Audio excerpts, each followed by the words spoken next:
পশ্চিম আফ্রিকার দেশ নাইজেরিয়ায় জ্বালানি ট্যাঙ্কারের ভয়াবহ বিস্ফোরণে প্রাণ হারিয়েছেন ৭৭ জন, আহত হয়েছেন অন্তত ২৫ জন।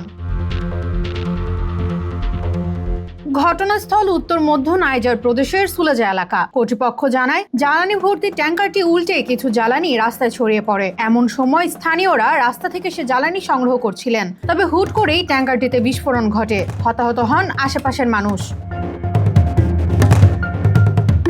আহতদের মধ্যে রয়েছেন উদ্ধারকর্মীও। আশঙ্কাজনক অবস্থায় আহতদের নিকটবর্তী হাসপাতালে চিকিৎসা দেওয়া হচ্ছে বলে জানিয়েছে জরুরি ব্যবস্থাপনা সংস্থা। পরিসংখ্যান বলছে, জ্বালানিতে সমৃদ্ধ পশ্চিম আফ্রিকার এই দেশটিতে জ্বালানি ট্যাঙ্কার বিস্ফোরণ এবং সড়ক দুর্ঘটনা বেশ সাধারণ ঘটনা। প্রায় সময়ই রাস্তার খারাপ অবস্থা এবং দেখভালের অভাবে এ ধরনের দুর্ঘটনা ঘটে।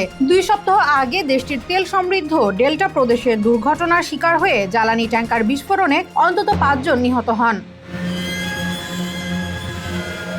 এর আগে গত বছরের অক্টোবরে নাইজেরিয়ার উত্তরাঞ্চলে উল্টে যাওয়া ট্যাঙ্কার থেকে জ্বালানি সংগ্রহের সময় আকস্মিক বিস্ফোরণে প্রাণ হারান অন্তত ১৫০ শতাধিক মানুষ।